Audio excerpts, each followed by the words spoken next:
Bencana besar belum hadir nyata, namun pengurus Pusat Persatuan Bulu Tangkis Seluruh Indonesia (PPPBSI) patut sadar bahwa alarm tanda bahaya telah menyala di 2022. Sejak badminton dipertandingkan di Olimpiade, pesta olahraga terbesar di dunia itu selalu jadi target utama tim badminton Indonesia.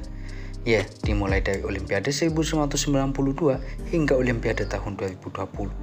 Hanya satu kali tim badminton Indonesia mengalami petaka, yaitu di tahun 2012 ketika tradisi medali emas Olimpiade terputus.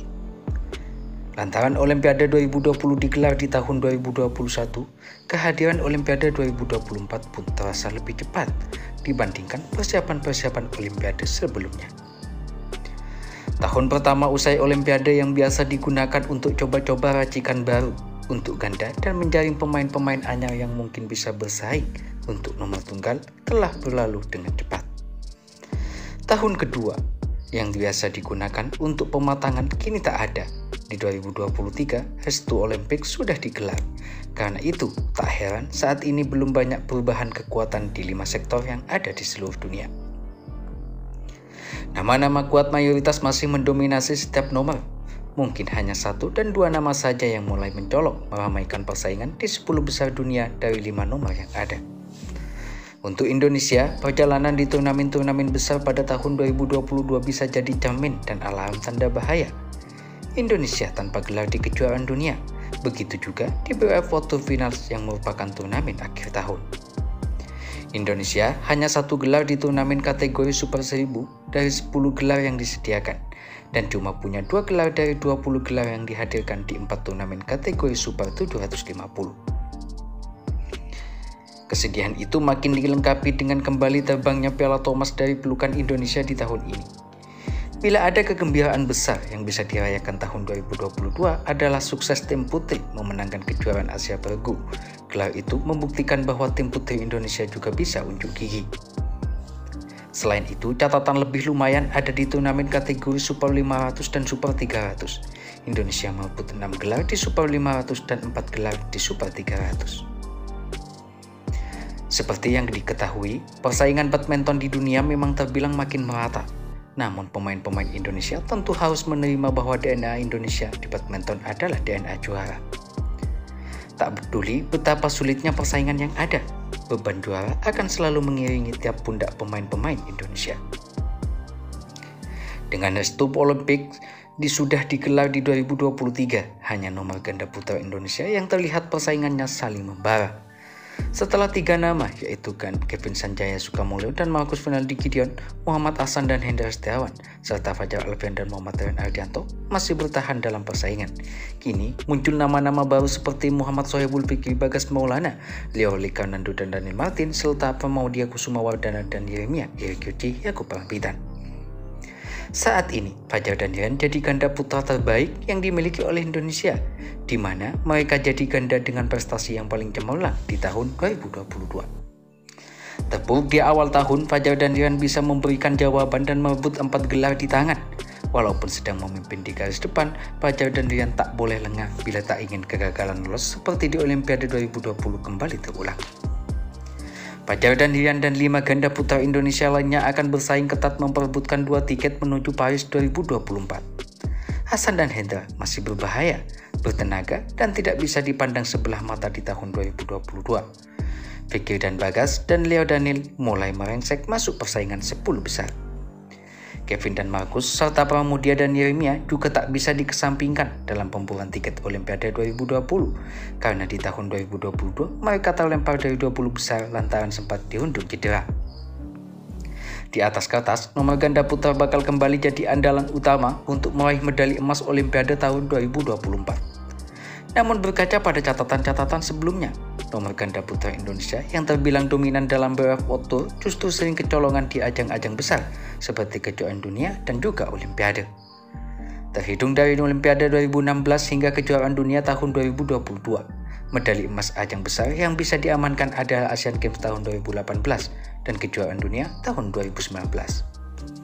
Karena itu, 4 nomor lainnya wajib didorong agar bisa berdiri sejajar sebagai pengimilu harapan medali emas Olimpiade. Namun, tunggal putra adalah nomor yang paling dekat untuk didorong menjadi pembagi beban pasukan ganda putra. Jonathan Christie dan Anthony Sinisuka Ginting saat ini masuk 5 besar pebulu tangkis dunia. Dari segi usia, Jonathan dan Ginting pun makin mencapai usia matang menuju Olimpiade 2024. Melihat persaingan yang ada, sulit bagi tunggal putra Indonesia lain untuk mengejar Jonathan dan Ginting dengan restu Olympics, meskipun bukan berarti peluang untuk hal itu benar-benar tertutup. Chico Awadwi-Wardoyo dan Cesar Hirnustavito adalah pemain yang punya peluang mengejar Jonathan dan Ginting, sedangkan tunggal-tunggal muda Indonesia lainnya hampir mustahil mengejar mengingat mereka pun masih kesulitan untuk sekedar lolos kualifikasi untuk tampil di turnamen level atas karena peringkat mereka yang masih jauh di bawah. Jonathan dan Ginting telah membuktikan diri konsisten di papan atas, namun mereka butuh usaha lebih keras untuk meruntuhkan tembok kokoh bernama Viktor Axelsen. Jangan biarkan guyonan mengasalkan bahwa tiap turnamen yang diikuti Axelsen sebenarnya hanya tinggal mencari runner-up terus menjadi kenyataan. Nomor berikutnya yang punya peluang bagus berbagi beban adalah ganda putri, di mana Apriani Rahayu dan Siti Fadia Silva nanti adalah bentuk kemenangan yang patut dirayakan di tahun 2022 yang secara umum jadi tahun penuh batu sandungan. Apri dan Fadia yang baru dipasangkan di tahun 2022 bisa langsung melejit. Pada 27 Desember, Apri dan Fadia sudah ada peringkat ke-11 dunia dengan catatan 2 gelar BWF World Tour Finals medali emas SEA Games. Dari segi permainan, Apri dan Fadia juga sudah terbukti bisa mengimbangi ganda 5 besar dunia. Yang dibutuhkan Apri dan Fadia adalah kekuatan menanggung harapan setelah di tahun 2022 mereka bermain dengan kondisi lebih banyak tanpa beban. Nomor ganda putri masih menyimpan harapan untuk mengirim 2 wakil karena Febriana Dwi Fujikusuma dan Amalia Cahya Pratiwi sudah masuk 25 besar. Nomor lain yang persaingan internalnya ketat selain ganda putra justru ada pada nomor ganda campuran. Namun sedikit perbedaan, Indonesia belum menempatkan banyak pemain di posisi 5 besar seperti yang pernah dilakukan oleh ganda putra. Di penghujung tahun, Rio Vivaldi dan Vita Haningtas Mentari serta Rehan Nauvalkus Haryanto dan Lisa Ayu Kusumawati mulai menggebrak dan mencuri perhatian. Dejan Ferdinansyah dan Gloria Immanuel Wijaya yang ada di luar pelatnas Cipayu juga sukses menapaki jalan ke kelompok elit. Mereka berjuang mulai dari turnamen-turnamen level bawah hingga kini sudah berada di posisi 20 besar. Dengan demikian, Dejan dan Gloria akan bisa langsung berpartisipasi di turnamen level atas ketika persiapan menuju restu Olympics dimulai. Praven Jordan dan melatih Deva Oktavianti juga bakal kembali beraksi di tahun 2023. Mereka masih bisa memaksimalkan pembekuan ranking akibat cedera.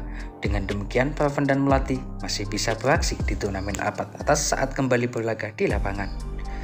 Di nomor tunggal putri, peningkatan performa Gregoria Mariska Tunjung di paruh akhir 2022 juga jadi hal yang cukup menyenangkan. Gregoria diharapkan bisa terus menancapkan keyakinan bahwa ia bisa jadi sosok yang diwaspadai oleh lawan-lawannya. Jika Gregoria bisa mempertahankan keyakinan di dalam hati maupun pikiran, ditambah peningkatan dari segi fisik, Gregoria punya potensi untuk terus merengsek masuk ke 10 besar dunia. Bahkan, bukan mustahil ia berpeluang duduk di 8 besar yang berarti ia bakal masuk daftar unggulan di turnamen-turnamen berikutnya yang ia ikuti. Nah, badminton lovers, kalau menurut kalian gimana nih tentang peluang Indonesia pada ajang Olimpiade tahun 2024 mendatang? Tinggalkan jejak kalian di kolom komentar sebanyak-banyaknya, serta dukung terus channel ini dengan cara di like, di komen, dan subscribe, lalu nyalakan lonceng notifikasinya agar kalian tidak ketinggalan informasi-informasi menarik lainnya dari channel ini.